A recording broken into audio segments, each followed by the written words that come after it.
دي زوجة إبراهيم شيكا بتتكلم قدام قبره. النص اللي معانا هو جزء من كلامها في اللحظة الصعبة دي. عايزين نحاول نفهم إيه بالظبط الرسالة والمشاعر اللي ورا الكلمات دي. فعلا النص ده بيجسد لحظة إنسانية شديدة الكثافة، فيها حزن، فيها إحساس بالغضب، بالظلم كمان، يعني مشاعر كتير قوي. يمكن أكتر حاجة بتلمس الواحد هي جملتها كسروني من بعدك وطمعوا فيا. الإحساس ده بالانكسار بالضعف مش طبيعي. الجملة دي فعلا مركزية. كلمة كسروني لوحدها بتنقل إحساس بفقدان السند والحماية بشكل كامل، وبعدين طمعوا فيا دي بتفتح الباب لاحتمالات تانية. احتمالات زي إيه؟ هل ده مجرد شعور بالضعف ولا في حاجة تانية؟ ممكن يكونوا الاتنين، يعني أكيد في شعور بالضعف بعد فقدان الزوج السند، لكن طمعوا فيا بتلمح لوجود، خلينا نقول، ضغوط أو استغلال من نوع ما حصل بعد وفاته. ده بيضيف بعد تاني خالص للألم. تمام. وبعدين بتدخل في حتة تانية خالص، اللي هي الاتهام المباشر بالافتراء، لما بتقول حسبي الله ونعم الوكيل في اللي افترى عليك يا أصيل. بالظبط.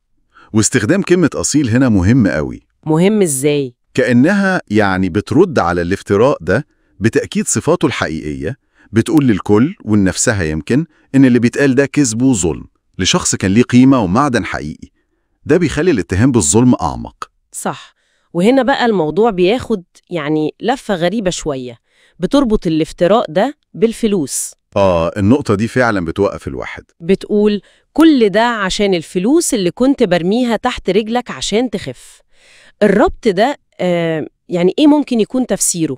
ده بينقلنا من منطقة الحزن والاتهام بالظلم المعنوي لمنطقة تانية خالص، منطقة فيها شبهة، خلينا نقول استغلال مادي أو يمكن خيانة من نوع ما. خيانة؟ تقصد إيه؟ هل الفلوس دي كانت مصدر خلاف؟ هل حد طمع فيها؟ هل حد حسده عليها؟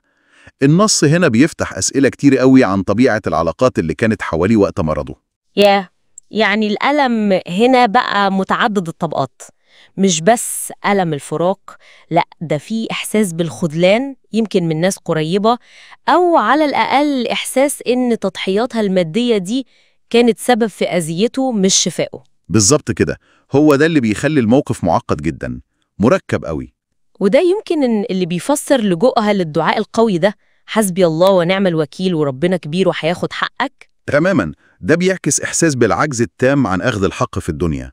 لما الواحد بيحس إن كل الطرق مقفولة، بيبقى التوجه لربنا هو الملجأ الأخير، واليقين في عدالة إلهية جاية. طيب لو حبينا نجمع كده أهم الخيوط اللي في الكلام ده، نوصل لإيه؟ بصراحة الكلمات دي بتكشف عن خليط صعب قوي. في حزن الفقد القاسي، في إحساس بالضعف والهشاشة بعد ما السند راح، في اتهامات واضحة ومباشرة بالافتراء والظلم، وفي كمان الربط الصادم ده بين الأذى وبين الفلوس، فلوس العلاج تحديداً. أيوة. وأخيراً في إيمان قوي جداً بالعدالة الإلهية، الأمل الأخير في إن الحق يرجع.